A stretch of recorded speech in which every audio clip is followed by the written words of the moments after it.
Have you watched Billions and ever wondered how Bobby Axelrod got to his position? Are you just starting out and want to pursue a successful career in finance? Want to become a portfolio manager like Ax in the show Billions? Hi champ, I'm a CFA charter holder with over 10 years experience employed in a number of investment roles. And today I'll be breaking down the steps you need to make to become a portfolio manager like Bobby Axelrod in Billions. Bobby Axelrod came from humble beginnings.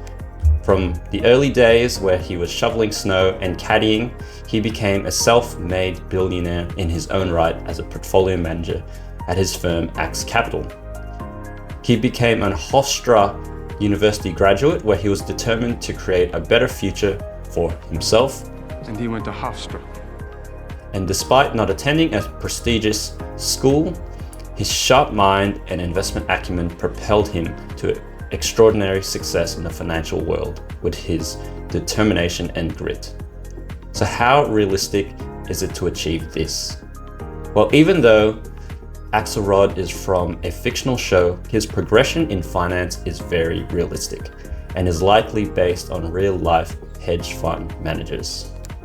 So what steps do you need to take to become a portfolio manager like Ax? First, you'll need to be an analyst with several years industry experience and a track record of investing. Usually, you're in a firm as an analyst reporting to a portfolio manager and assisting with and doing the due diligence on investments and trade ideas. What do you got? Lumitherm Power getting bought by Electric Sun, price is 41, stocks trading at 35.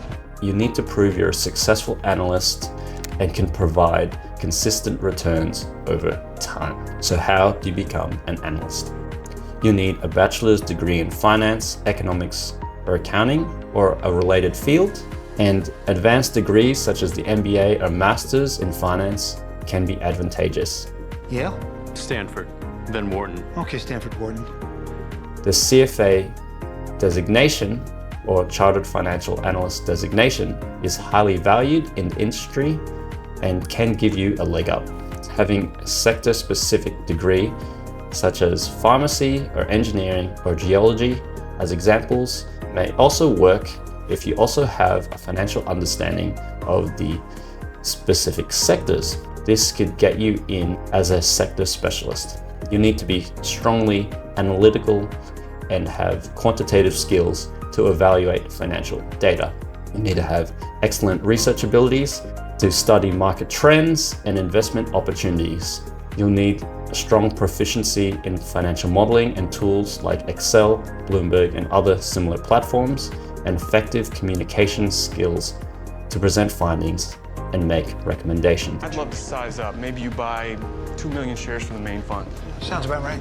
Depending on the role, you may also need to know how to code, to organize and summarize a large amount of structured data. You use this data as an input into financial models which you create, which will then be used for investment decisions. This is more relevant for quantitative analyst roles. For fundamental analyst roles, you'll need to read through company reports, competitor, customer, and unstructured reporting, and you'll need to summarize your findings in written reports and make recommendations for investment decisions. You'll need a deep understanding of financial markets, economic trends, and investment strategies. Entry-level roles may require an internship and 1 to 2 years experience in finance or investment-related field. Having sector-specific industry experience can also be beneficial and help you land roles as a sector specialist. So before you become an analyst, you'll need some industry experience. The quickest way to become an analyst is to get a graduate role after doing an internship with a company. Although this is the quickest way, it's also the most competitive, and only top university students generally can land internships and graduate roles. Yale? Stanford, then Wharton. Okay, Stanford, Wharton. And not all graduate roles guarantee a path to becoming an analyst, as you'll need to prove yourself in the role. If you don't get a grad role, you can also have a few years experience in other finance related roles. But again, you'll have to prove yourself in that role to transition as an analyst. Something you can do to differentiate yourself is by completing the CFA designation while working. This will show you're serious about progressing your career by increasing your financial knowledge and skill set. So if you want a career in investing like Axelrod, you'll need a degree in finance or a related role or a specialist degree. Studying at a prestigious school Yale? Stanford, then Wharton. Okay, Stanford Wharton. and having great grades can give you an edge for initial roles, such as internships and grad roles. But if you don't get a grad role, gain experience in a finance-related role. You'll then need to transition to an analyst role by proving you have deep understanding of financial markets, economic trends, and investment strategies. The read was good with the information you had. You're new. You'll figure it out, or you'll be gone.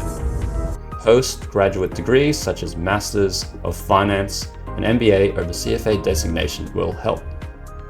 Once in an analyst role, after several years' experience, you'll need to then build a track record under a portfolio manager.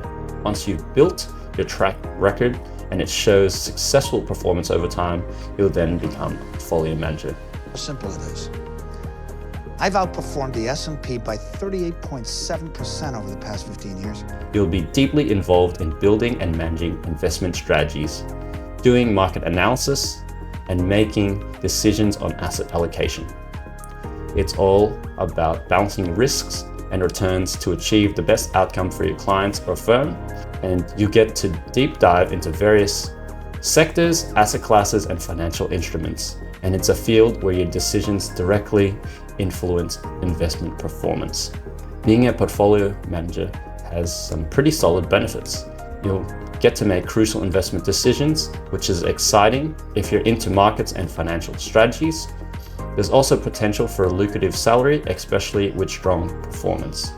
Plus, you'll have a chance to really shape clients' financial futures, which can be very rewarding. It's also a role where continuous learning is key, keeping you on your toes. It's also really important to keep in mind, no matter what part of the journey you're in, it's very key to have a growth mindset. Even if you came from the most prestigious school with top grades, you have to be open to learning from your peers. Your mindset is key, so keep that in mind at any point in the process. So let me know if you're interested in pursuing a career in finance as a portfolio manager like Axelrod, and give me a thumbs up if you found this helpful. Thanks for your time and attention, and until next time, keep being a champ in your financial journey. Cheers.